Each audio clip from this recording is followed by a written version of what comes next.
¿Está en YouTube?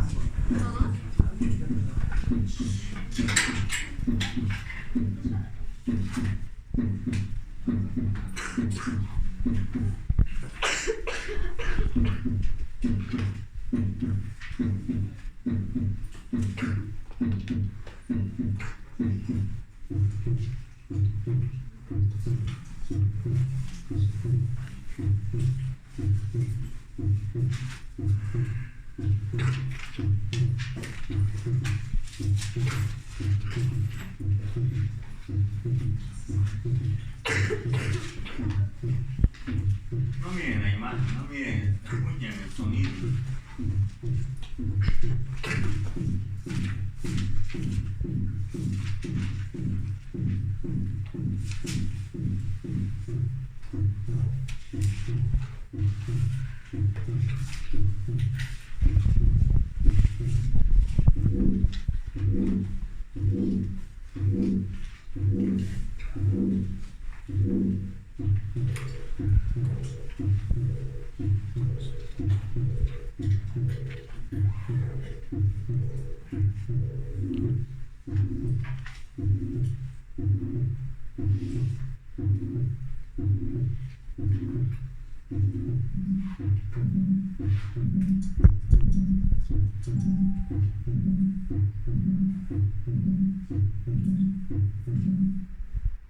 Ya la deberían estar oyendo para poder reconocer soplos, ¿no?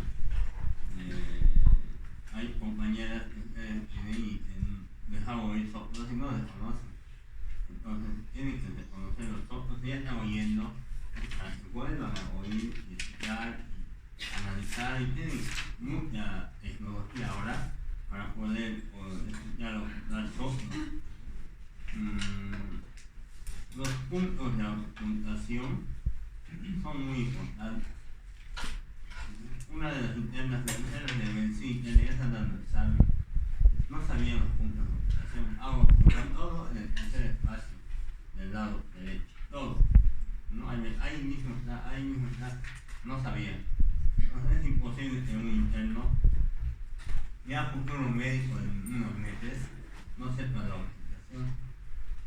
Los focos de ocultación alrededor. No le pedí los 6, solo le pedí 4 y no así. Eso es lamentable, digamos. Uno ya no piensa que no hayan aprendido eso en semiología. El tercer año es algo muy crucial, muy importante. No pueden olvidarse y no pueden obviarlo.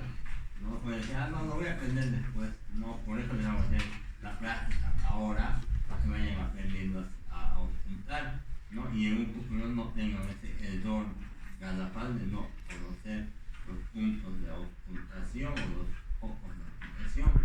Esos focos de ocultación son pues reflejos, no están en relación estricta o netamente con la anatomía del corazón, ¿no? Por ejemplo, en el punto 3, ahí en el foco aórtico, no está pues la válvula aórtica ahí, es un reflejo principal de la válvula aórtica. En la mitad sí estará, ¿no? En las demás, la tricuspida sí va a estar. En la mitad no va a estar, esa es la más alejada incluso en la ocultación. No es que el corazón va a tener esta formita, no. Los ruidos cardiatógenos son un reflejo en los lugares donde mejor se escucha esa válvula o esa zona, la aorta del segmento, ¿no? Entonces tenemos también cuando es, unos me han dicho el corazón pero es a este lado, ¿por qué escuchamos a este lado? Y no, es un reflejo en realidad, el sonido principal de esa válvula. No vayan a olvidarse los focos de ocultación. Hemos hablado de todo esto, los grados del soplo, ayer han disertado y los dos grupos que han disertado de los dos cursos no han puesto los grados, no han puesto un soplo en diferentes clasificaciones, y una de las clasificaciones de la televisión, la usada, los soplos se clasifican, ¿no? Pero tienen que tratar de usar esa clasificación para ver una evolución o para ver pronósticos. Estos solo son imágenes. Oigan el sonido, cómo está latiendo el corazón, escuchen. No no vean, escuchen. Y van a darse cuenta que eso es así. Los ruidos son así. Lo primero que ustedes anotan al escribir el corazón es decir. Cuando se habla del dolor precordial, tiene que ver varias causas. Si vamos al cardiológico, todos los tipos de dolor, si han visto su librito, tienen diferentes características, diferentes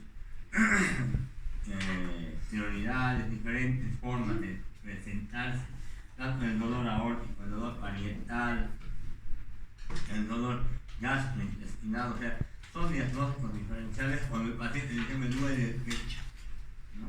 Entonces más o menos ustedes tienen que guiarse en estos algoritmos, en estas tablas, para describir lo que es un dolor torácico, ¿no? Pericardico, aórtico, parietal o incluso gastrointestinal, que está reflejado en la cavidad torácica. Por ejemplo, el esófago, ¿no? Afectado se puede producir igual dolor, y no siempre es dolor torácico o de causa cardiológica. En caso de que tengas dolor, tienes que manejar igual los algoritmos. Ahí tienen uno que han hecho, ¿no? Uno de los algoritmos nos dice, si ese dolor torácico precordial aparece en reposo, tengo que ver si es un dolor típico o atípico, urente o tenebrante, ¿no? Cuando hablamos de típico o atípico, de ayer les había dicho que a veces la sensación de la diabetes o ayer es una característica atípica de tener un infarto o signo coronario, ¿no?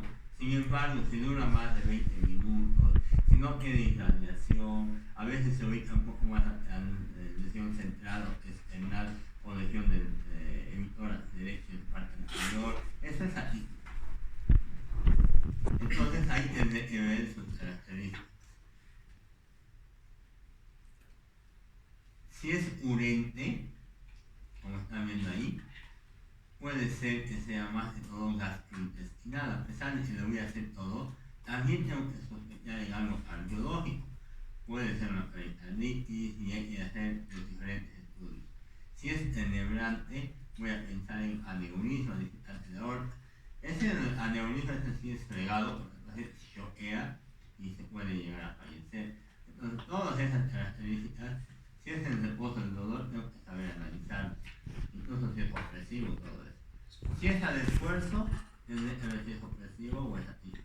Fíjense que es un algoritmo, en su libro lo van a ver mucho mejor porque desde su libro he dicho esto, para definir hacia dónde voy a apuntar el dolor, ¿no? Y en el dolor, por ejemplo, igual en el examen de esta mañana del interno, dolor abdominal, todo lindo de dolor, Alicia, Eva, todo bien, pero no sabes de dónde es el dolor ni por qué le está doliendo. No sirve de nada eso, ¿no?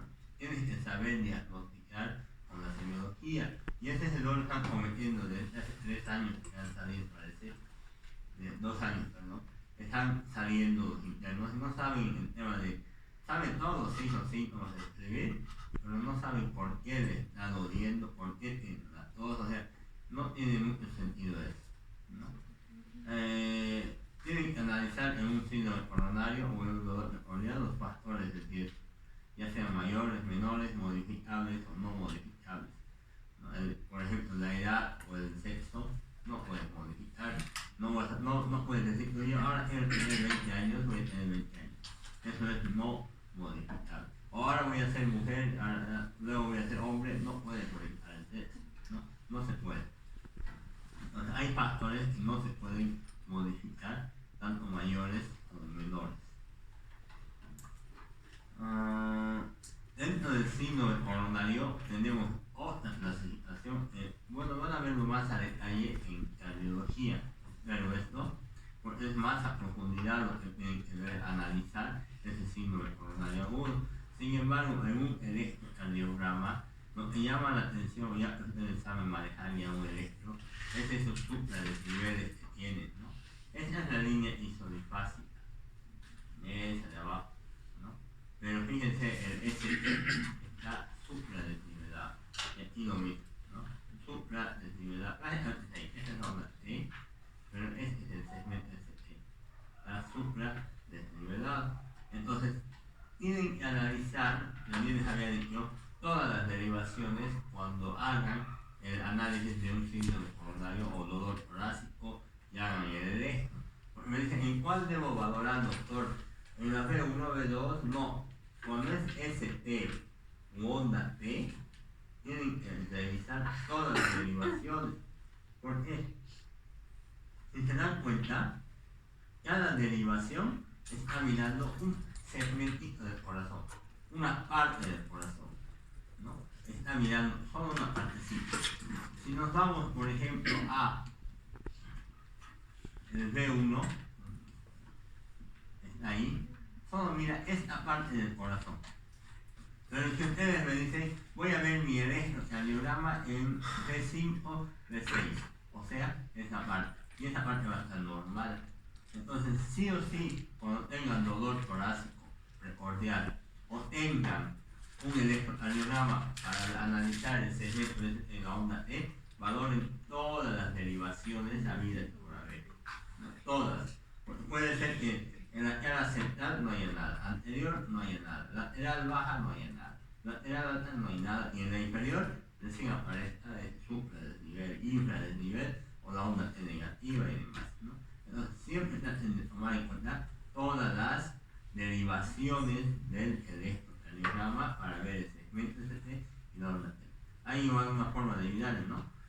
Ya habíamos hablado, tenemos una cara septal, una cara lateral es baja y alta, una cara anterior y una cara inferior, ¿no? Del corazón. Y al principio, cuando hablamos del ventrículo izquierdo, les dije, ¿no? Esas caras tienen que acordarse, porque cuando hablemos del síndrome coronario, eso es lo que ustedes tienen que acordarse, cuántas caras tiene ese corazón y cómo voy a ver esas caras. Ahí tienen las derivaciones B1, B2, D1, D2, D3, y cuáles son las caras o los lugares que van a mirar esas derivaciones, ¿no? Si yo quiero ver la parte inferior del corazón, la cara inferior, tendré que abocarme a D2, D3 y a B. Con esos tres tengo que ver. Y de seguro que si hay un infarto en la cara inferior, son las tres derivaciones que pueden verse, o dos de las tres, que se van a ver seguramente afectadas, ¿no? Entonces, de esa manera yo puedo diagnosticar la extensión de un infarto o una isquemia del corazón, ¿no? Entonces, por eso es importante que vean todo.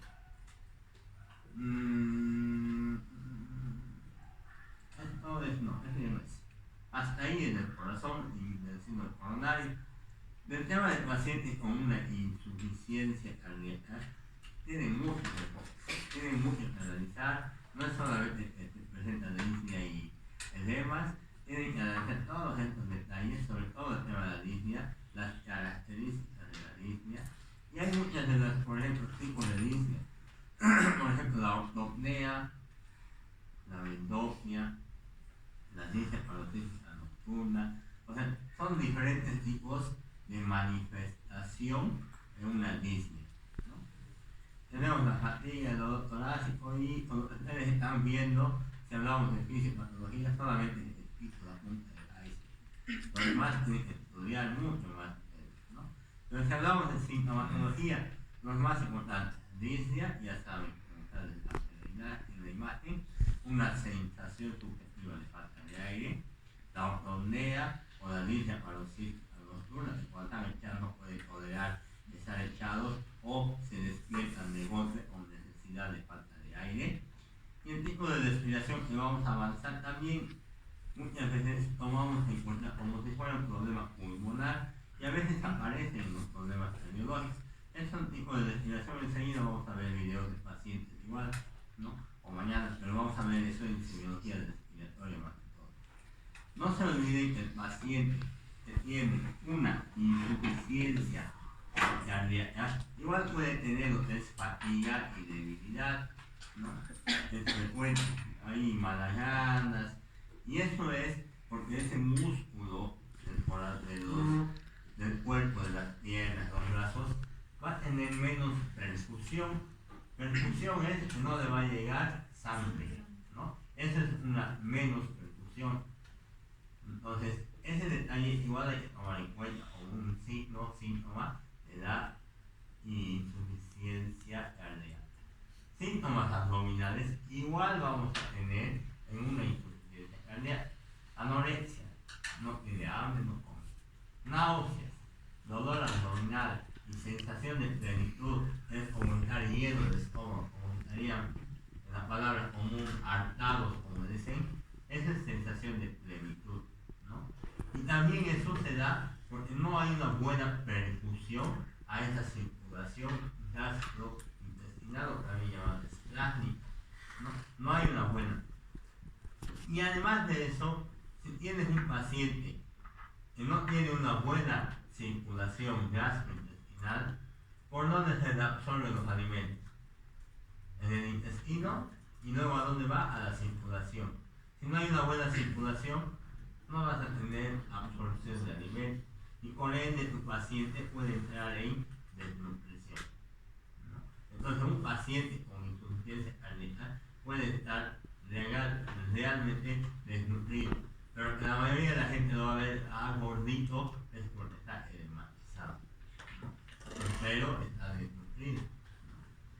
Pueden tener síntomas cerebrales igual por la misma razón, ¿no? Por la hipoxemia cerebral y por el bajo ritmo cerebral.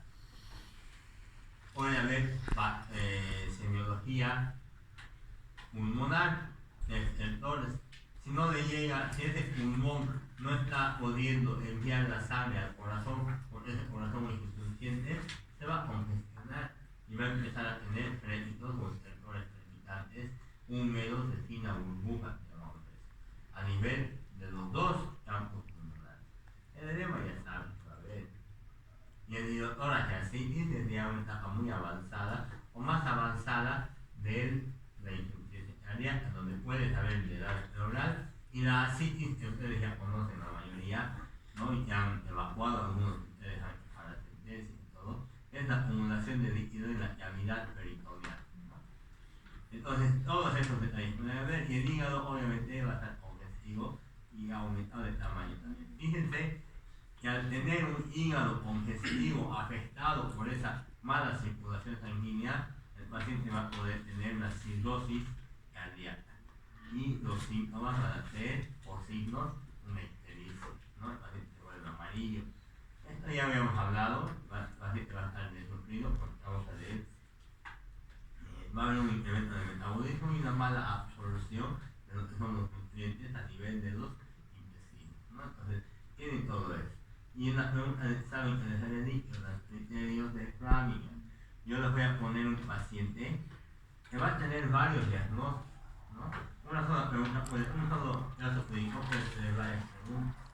Este paciente, yo le voy a poner el paciente de sexo femenino. En la noche dice que se levanta porque se está ahogando y va a la ventana, a la puerta, sale y dice que tranquiliza. Eso sabemos lo que es, ¿no? Sabemos lo que es. Entonces ustedes ya podrán con los criterios de disnea para los síntomas. En la radiografía, y eso voy a enseñarles recién, tiene un índice cardiotorácico de 54. Y ustedes me dirán, después pensarán si es una cardiomegalia o no es una cardiomegalia. Podemos poner igual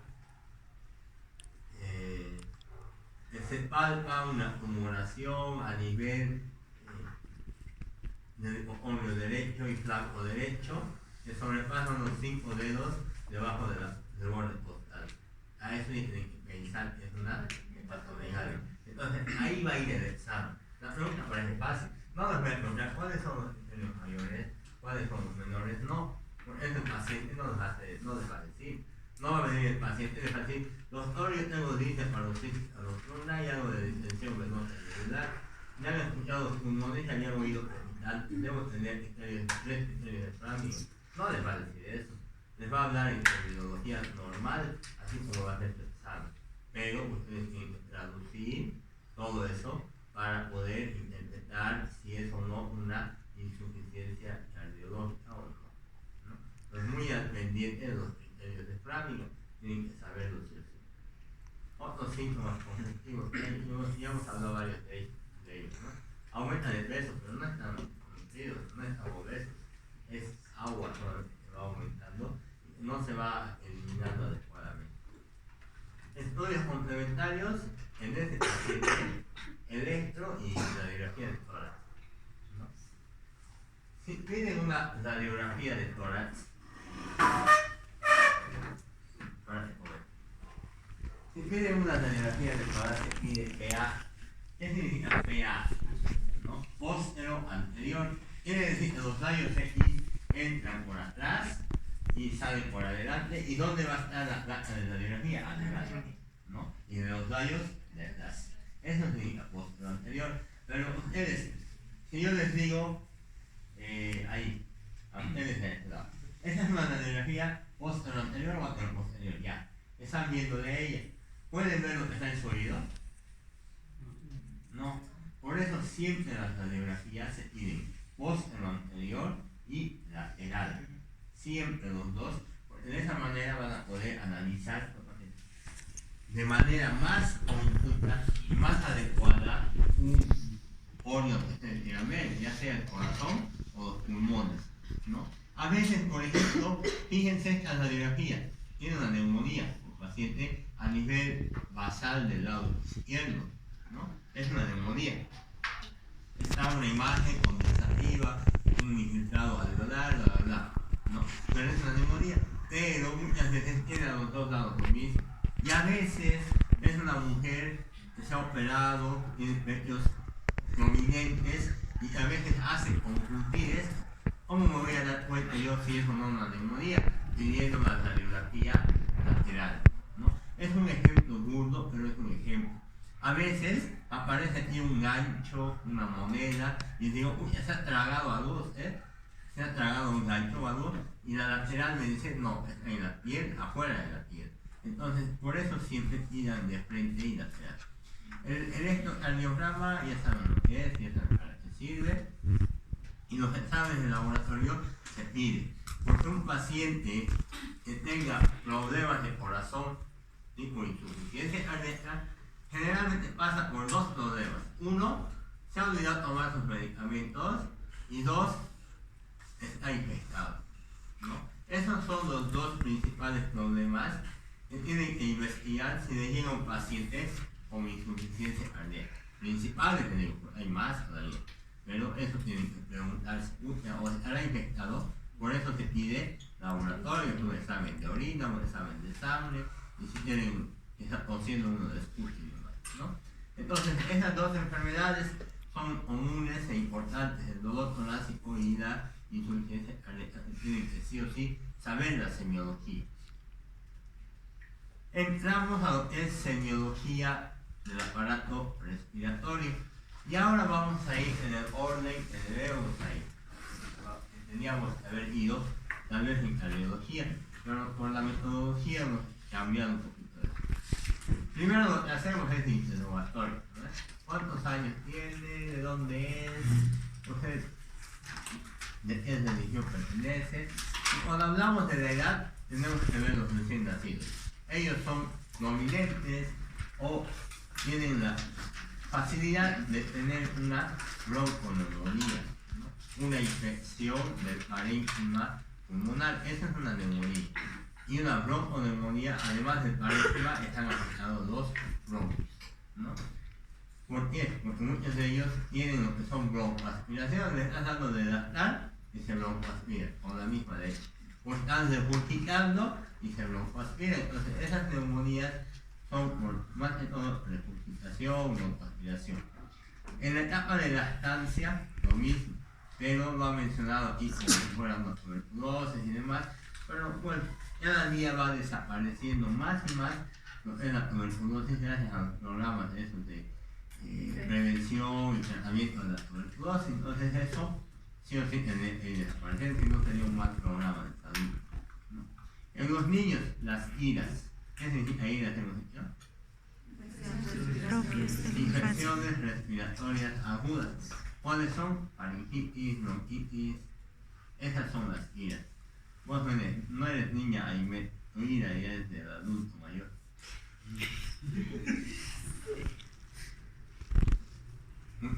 piensa que son niños, por eso se enferman, no es así. Son idas de adultos mayores, más mayores.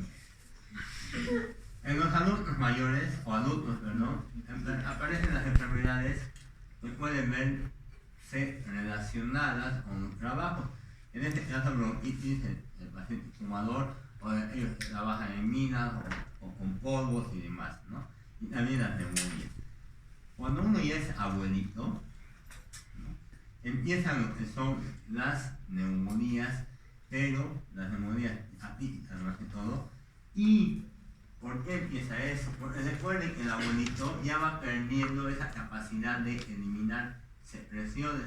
Entonces, más fácilmente las secreciones que uno hace así, ellos no tienen esa facilidad tan frecuente de eliminar esa secreción. Entonces hacen broncoaspirativas. Y peor todavía, como no se mueven y todo el día están postrados, echados en la cama, tienen mayor predisposición a tener neumonías por esas microaspiraciones, ¿no? En la etapa adulta y en la niñez, o en la pubertad, hay que considerar lo que es el asma en esta situación, ¿no? El asma, entre los 10 y 30 años, se puede desencadenar y luego tiende a desaparecer. Vamos a hablar un poquito más adelante de esta situación.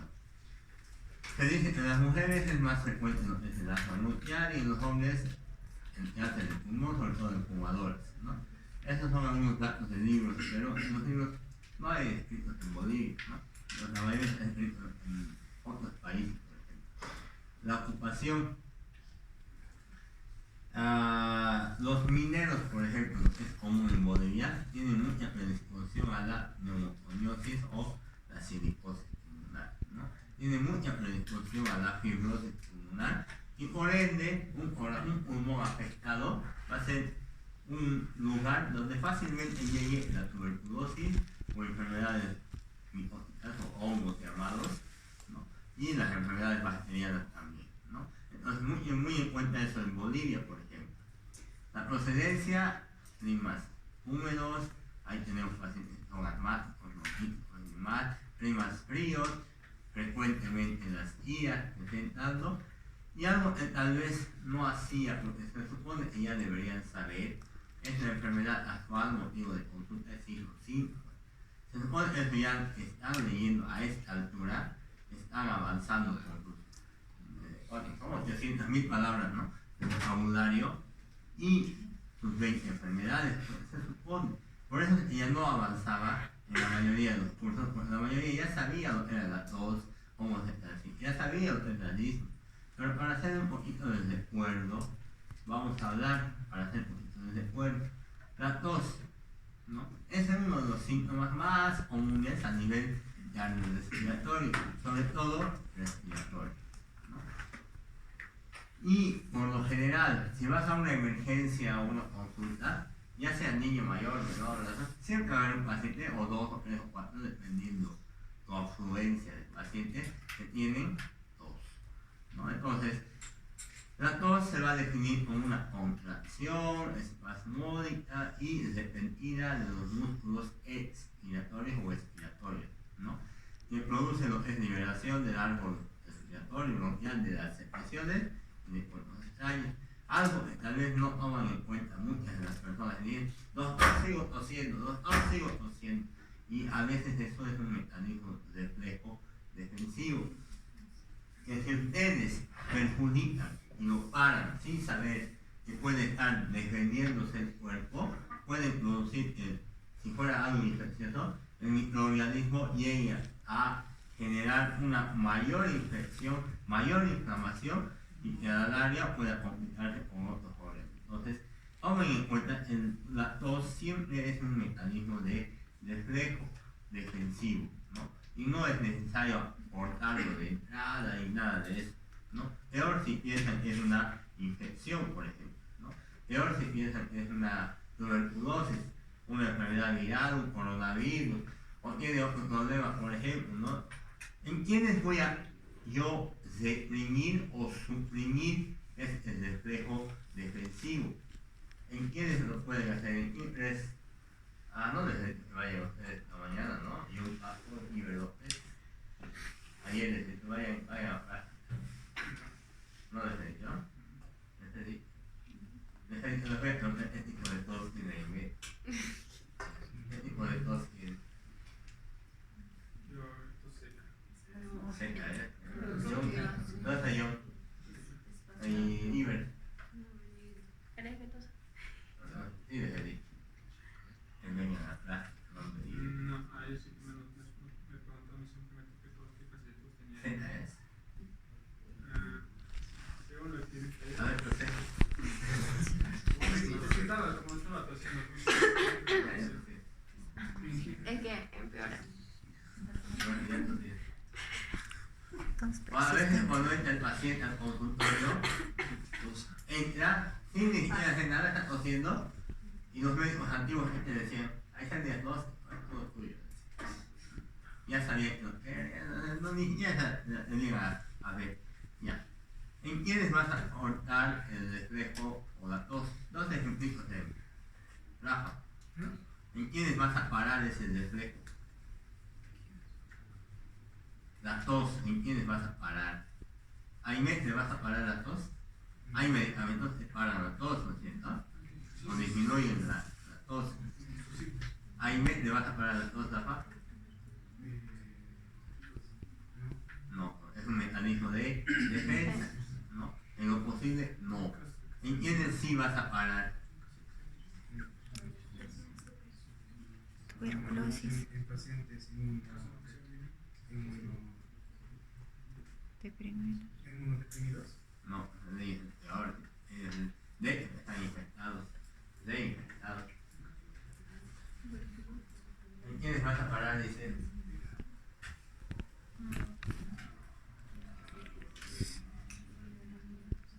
Me odio. Es igual de niños porque van. ¿A quién le pararías a todos?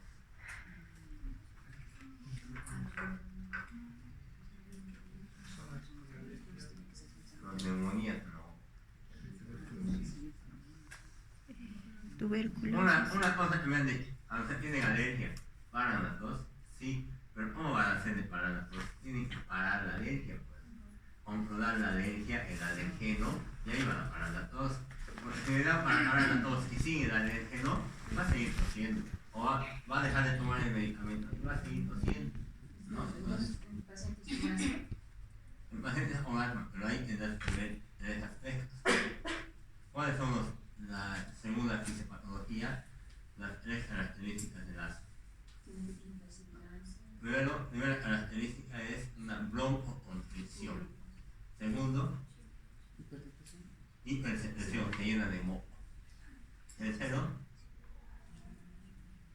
el edema de la pared, se hincha la pared, ¿no? De la pared bronquial. Entonces, si quieres parar las tos de ese asma, no le vas a dar, por ejemplo, ya usamos aparatos, codeína, dextromethorfano y demás, no le vas a dar eso. Vas a dar medicación para parar estos tres aspectos fisiopatológicos. ¿Verdad? Entonces, de esa manera, paras el alergia, ¿no? De esa manera buscas etiología. ¿Y un niño no toma? Ni un niño tampoco. No paras, menos ahí.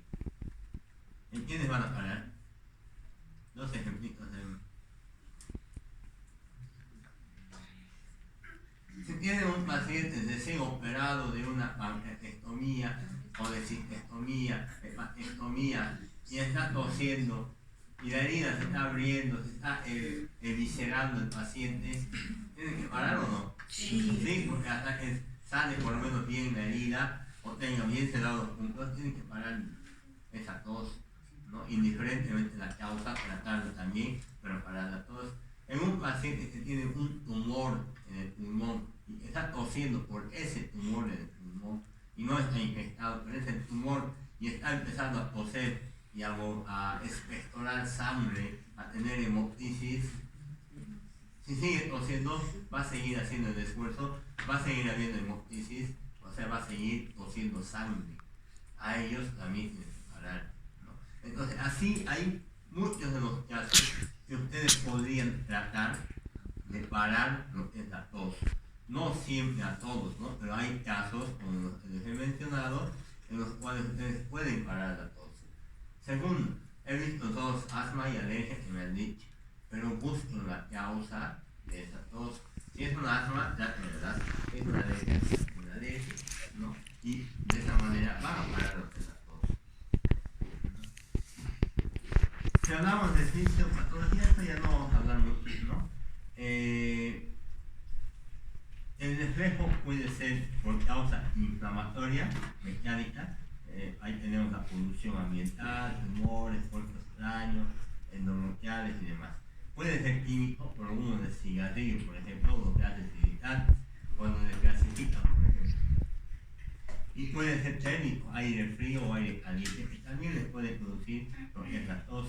Entonces, si hablamos de fisiopatología, tenemos varios mecanismos de producción de la tos, causas para que nos produzcan tos, y tenemos que ir a buscar eso. Sin embargo, tenemos que tomar en cuenta que no es el único lugar, la vía respiratoria que nos produce tos, ¿no? ¿Verdad? ¿Cuál es más, Jazmín? Reflejo de la tos, ¿de dónde viene? De los pulmones ya, de la faringe ya, vía respiratoria, pero ¿de dónde más? ¿De la uña del pie, verdad? ¿Así? No. ¿Del corazón?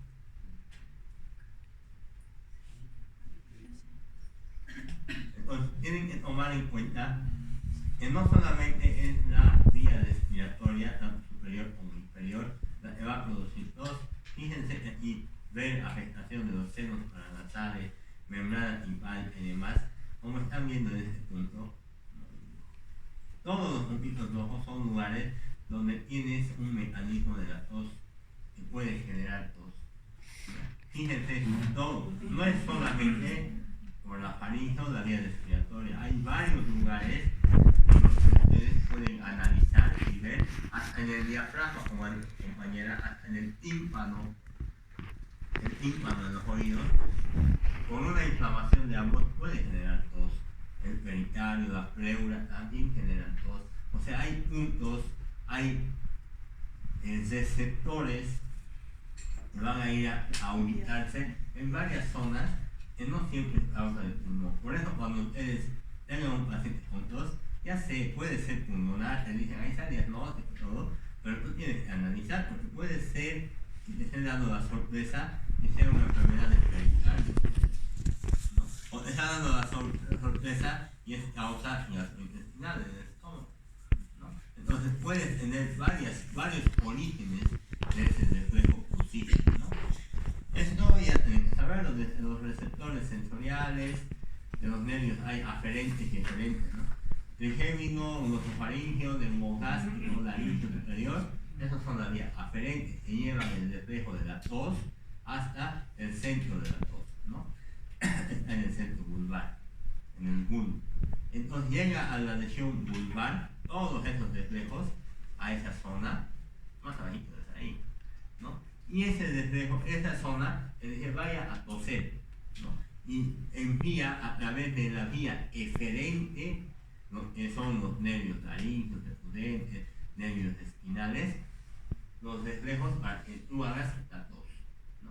Para que tú empieces a toser.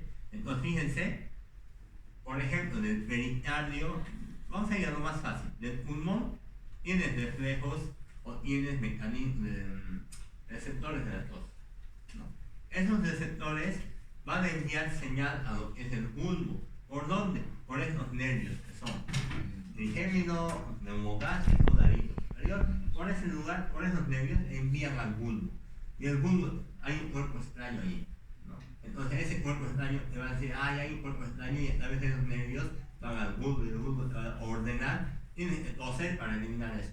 Y a través de los nervios o los nervios espinales y los laringios decudentes, tú puedes producir la tos a través de la musculatura torácica y abdominal, ¿no? Incluso el tema de la orofaringe y más, producir esa tos. Entonces, este es un mecanismo fisiopatológico. Por eso vamos a llevarlo para que ustedes entiendan dónde es el problema y para que ustedes puedan entender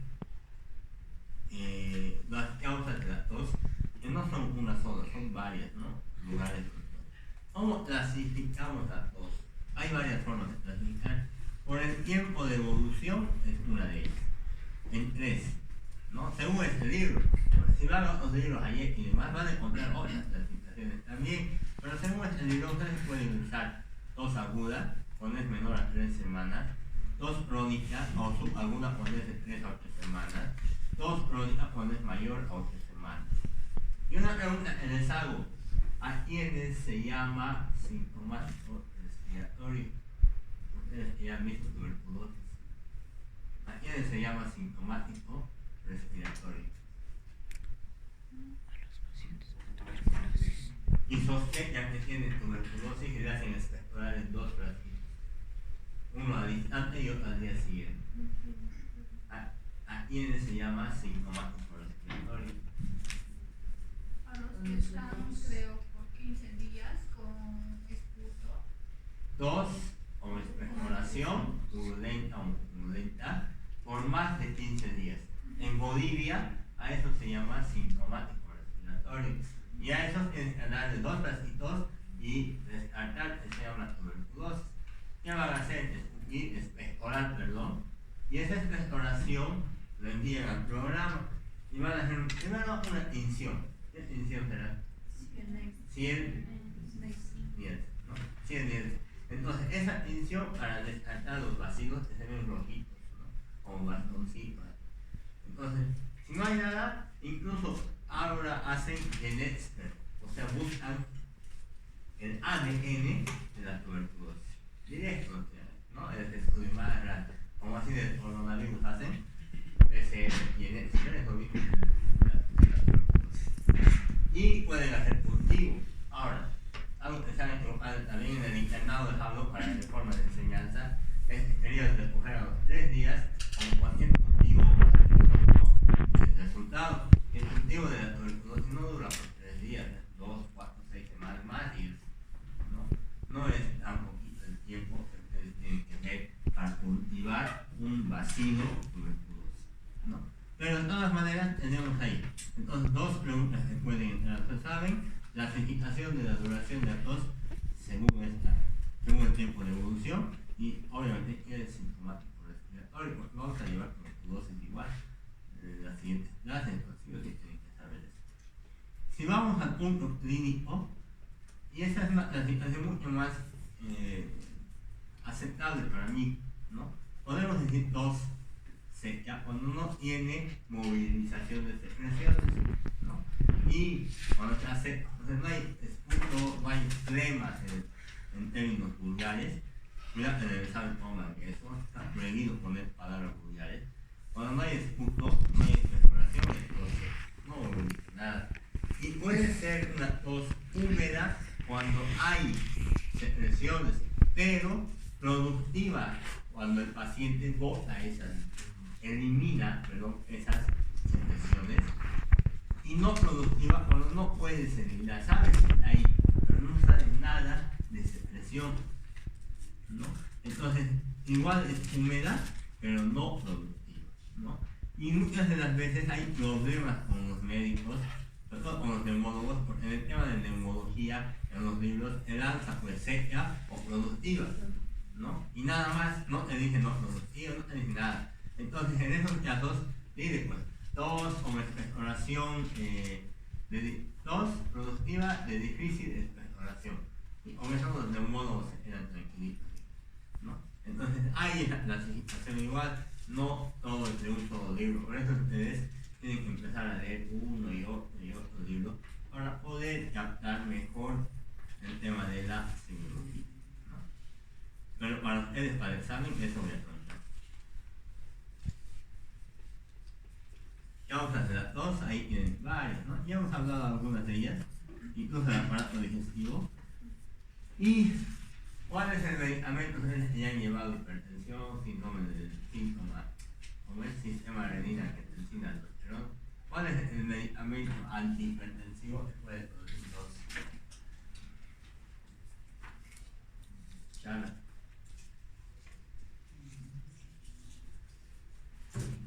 Luz. Etanolol. Etanolol, creo que. ¿Etanolol? Sí. No, ese parece un metabloqueante, pero no es. No. Ahora ya no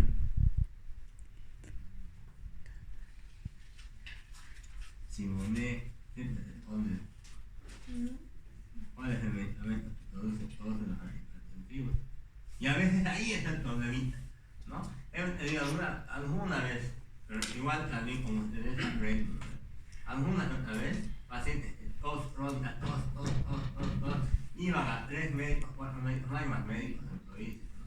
A todos, incluso pagando privadas y todo eso, y no le para la tos, o si de la tos no me deja respirar, no puedo estar tranquilo. Y a veces solo con preguntar los antecedentes ya te puedes guiar y sospechar de que un medicamento puede estar produciendo tos. ¿Cuál es ese medicamento? El enalapril, un dieta, ¿no? Para bajar la presión. Y nada más tengo que cambiarlo, ya no le daré dieta, le daré ARA. Un ejemplo de ARA, Luna. Lo saltamos. ¿Listo? Con esto ya está, el paciente ya deja de toser. Y no es algo fuera de lo común. 3 casos más o menos he tenido, así bien grabados con tos crónica, por la cuestión de la PRI solamente, ¿no? Entonces, los IECA pueden producir, por ejemplo, lo que es tos crónica. Entonces, tienen que tener a eso cuidado para evaluar lo que es una tos. Doctor, dentro de las causas, ¿podría ser por constricción? Si es que habría algún tumor o algo que se... A ese nivel. Sí, que esté a ese nivel. Claro, estaría actuando como un cuerpo extraño. Entonces sí, en la vía respiratoria puede ser igual una causa. No es necesariamente una infección, puede ser un tumor ahí de una tiroides, ¿no? Una hipertrofia tiroidea esté desviando ahí la vía aérea, le va a hacer toser, ¿no? Y los pacientes que dicen, todo el tiempo, no sé de dónde sale, y están tosiendo, ¿no? Y a veces es una tumoración ósea nada más que está creciendo y desviando la vía aérea, ¿no? La vía aérea superior. Entonces puede ser igual algo, como el compañero nos dice, opresivo de algo, de algún lado, ¿no? La tos, cuando se acompaña de expectoración, puede ser es productiva. Y si hablamos de expectoración, si hablamos de expectoración, fíjense que puede ser de varios tipos. Seroso, por ejemplo, cuando es la sudación alveolar, ¿no? Incluso hay la famosa expectoración en clara de huevo, ¿no? En los carcinomas broncoalveolares, similar a la clara de huevo, así de eso. Tienes el asalmonelado, ¿alguna vez han visto un salmón? Un pez, los salitos, ¿verdad? Ese es asalmonelado, y eso generalmente está relacionado con la sangre. Puede ser en lavado de sangre, o alguna vez han visto cuando lavan carne, ya sea cuando compran o cuando van al mercado, están lavando la carne y sale medio rojo el agua, eso es lavado de carne, eso es asalmonelado. Y eso muchas veces puede ser problema de un edema agudo de pulmón si la expectoración es así, sobre todo rosado, ¿no? Si es espumoso, tienes que pensar en edema agudo de pulmón, ¿no? Si es mucoso y entiendes que produce edema agudo de pulmón, puede ser de causa cardiogénica o no cardiogénica. Si es cardiogénica, una insuficiencia cardíaca. Fíjense que puede llegar a producir una tos con expectoración asalmonelada o el lavado de carne en los pacientes que tienen insuficiencia cardíaca, no el pulmón, ¿no?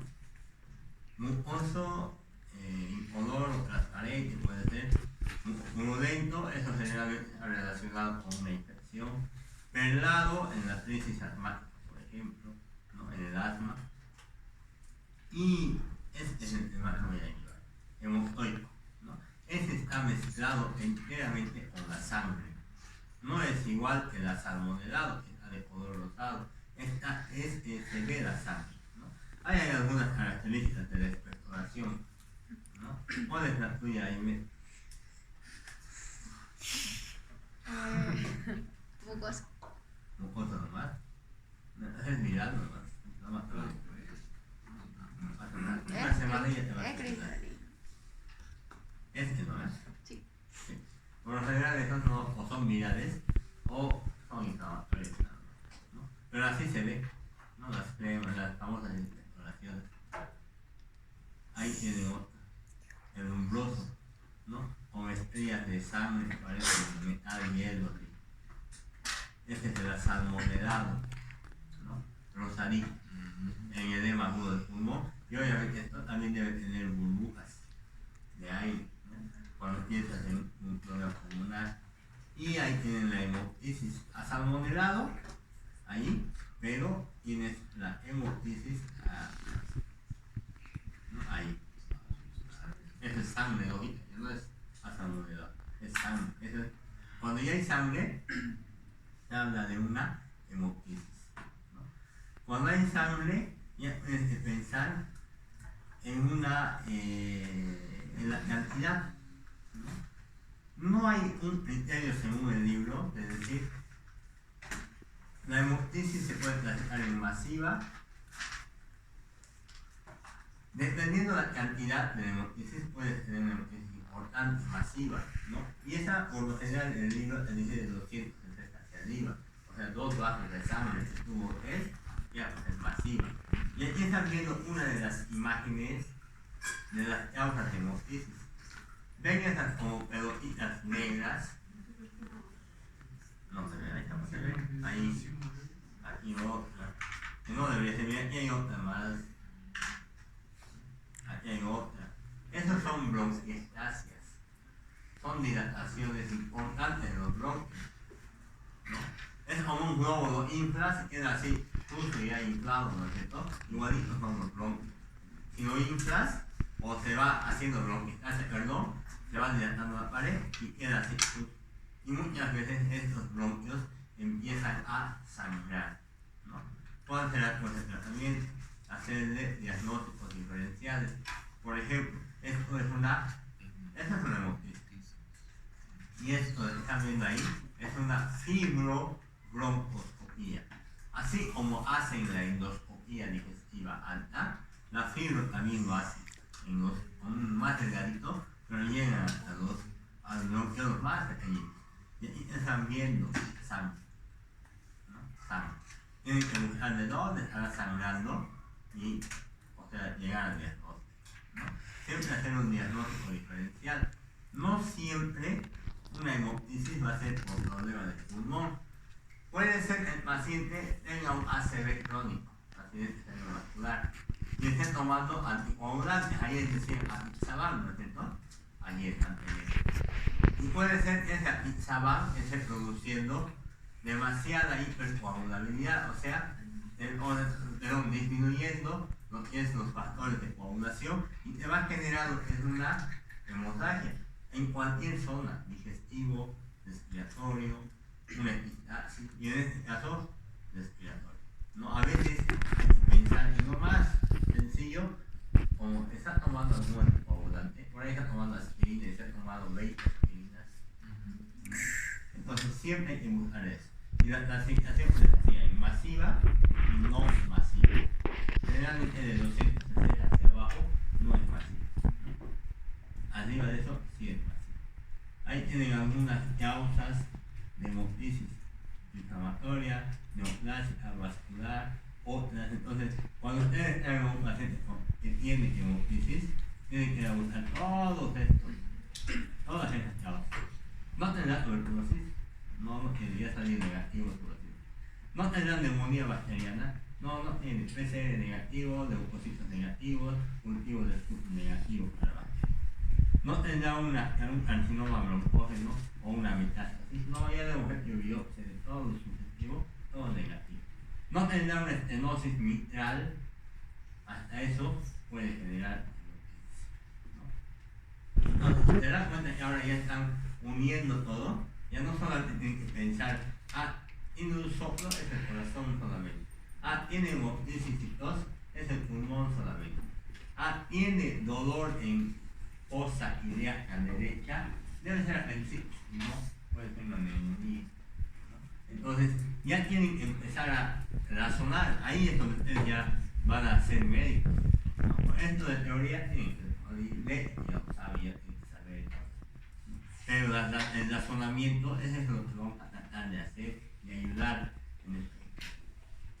Para dilucidar, ahí tienen algunos algoritmos igual para ver lo que es una hemoptisis, ¿no? Tendrá que ver anamnesis, examen físico, estudios de coagulación, piden radiografía, si la radiografía es normal, una ecografía para ver si no es una estenosis mitral u otros, y los seguimientos diagnósticos para ver si no es hipertensión pulmonar, tromboembolismo pulmonar, fístula arteriovenosa, hacer una endoscopía en factores de riesgo, o sea, todos estos son algoritmos que ustedes tienen que manejar, porque estos son los que les van a ayudar a salvar la vida. Pero ya sé que muchos tienen en internet a disposición y pueden usar en verdad, pero no cometan el error. Otra vez fui a una emergencia en otro hospital, no voy a decir dónde, y había un médico, era especialista, ¿no? Y lo que estaba haciendo era observar en internet para poner las tablas y para poner el collarín, cosas así básicas. No puede estar viendo internet así, ¿no? O sea, ese dato no le va a decir nada porque es médico, no tendrá que guardar la ética, pero para cuestiones de enseñanza no pueden hacer ustedes eso, ¿no? Esos detalles, por lo menos ya saber lo básico, tú ves la biología del Cristo y eso, después irán pues a revisar una toalla y nada más, pero si todo hace en internet, ¿no? Como hay algunas de las facultades que están empezando a hacer así, ¿no? Facultades, digo, no solo medicina, donde todas las enseñanzas, ¿sabe cómo va el alumno a disertar? Agarra el celular y está disertando así, ¿no? Todas las sencillas, o sea, es una opinión, por ejemplo, una opinión de una economía del país. Agarran el celular y la miran. No pueden dar, no pueden ya pensar por sí solos, no vayan a usar la tecnología demasiado para hacer todo, ¿no? Es una ayuda, sepan usarlo, pero no dependan de eso, no tiene sentido estudiar en medicina, sino directamente al internet preguntaría. Hay que saber diferenciar con la hematemesis. La hematemesis es el sangrado del tracto digestivo. La hemoptisis es el sangrado de la vía respiratoria, ¿no? Son diferentes términos que ustedes tienen que manejar, aunque sí, ya dije, la pregunta es. Entonces, generalmente la hematemesis, como viene del tracto digestivo, es un vómito. Es oscura por la digestión de la sangre, ¿no? O negra, ¿no? O en pozos de café. Igual cuando haces bañito de catarsis, puede salir oscura, a eso se llama melena, ¿no? Puede estar acompañado de restos alimenticios, la hematemesis. Siempre, por lo general, hay una clínica digestiva acompañada. No, el PHE no lo van a ver. Aunque pues hay melenas, ya saben que las melenas no generan problemas respiratorios y por ende no hay disney, ¿no? ¿Y cuál es el tratamiento para eso? Tiene que hacer endoscopía digestiva, ¿no? En cambio, en el otro harás fibrobroncoscopía. Y eso es fibrobroncoscopía, ¿no? Entonces fíjense que generalmente son diferentes las etiologías de una hemoptisis y una hematemesis, ¿no? Entonces tienen que saber diferenciar iguales. Hasta ahí hay algunas preguntas. Son 3 signos, síntomas que ustedes tendrían que dominar así, semiología, ¿no? De aquí a 2 semanas vamos a empezar a preguntar. Y ya dejé ver que si no tienen las 20 enfermedades o las 800 palabras mínimamente aprendidas de signos, síntomas, no van a dar el examen. Pueden dar en esas 2 semanas más, pero van a dar un examen más difícil todavía. Y si no, pueden dar en segunda instancia, tal vez algunos quieren estudiar más todavía, ¿no? Entonces, ya saben que el 15 de septiembre pregunto para su examen final del 15 de septiembre. Y el segundo parcial puede ser mañana o pasado, ya ven, ¿no? Hasta dónde hemos avanzado. ¿Hay alguna pregunta? Estamos en sistema respiratorio. ¿Habría la posibilidad de que haya sangre roja no oscura? Tal vez porque es esofágica, eso ya no llegaría a ser hematemesis, Pero o llegaría a ser. Si digamos tengo una lesión o porque cirrosis, digamos, y está empezando a tener varices esofágicas, ahí ya te llegaría a ser hematemesis también, o tiene que ser. Por lo general, en el pulmón llega a ser sangre arterial, por eso es rosadito. Y en las varices son sangre venosa, por eso es más oscuro. Uno sería ese. imagen sí sale nomás así. Y estás botando. Pero no es en tubo. En la hemotisis, perdón, sale de por sí. En la hematemesis siempre sale teniendo golpe, ¿no? Entonces, por general tienes que ver eso. Pero sí puede salir un poco más clara la sangre y te va a hacer confundir. Hemos tenido casos donde ha sangrado un paciente con epistaxis, ¿no? Un epistaxis, sangrado nasal. Ha sangrado tanto que le ha bajado como unas 2 bolsas de sangre, digamos, su sangre. Un hematocrito de 3 se ha bajado hasta 9, 8, seguía bajando. Y ella no nos dijo en general que había sangrado la nariz, no se dio cuenta, era hacia posterior el sangrado y todo lo deglutía. Entonces, en algún momento ha vomitado y todos han pensado que era una hemorragia digestiva alta. Le han hecho la endoscopía, no había nada. Le han hecho fibro, la radiografía, no había nada. Entonces, ¿dónde está sangrando? Le hemos hecho lo que es una endoscopía, lo cocino del laringólogo y ahí ha visto de ser una venita que estaba ahí, friable. Y eso había sido la causa del sangrado. Entonces, a veces la causa más básica puede ser la etiología del sangrado, ¿no? Lo mismo con la hemorragia, las encías sangrantes. Entonces, tomar en cuenta también todos esos aspectos. Si no hay más preguntas, mañana vamos a continuar. Se quedan los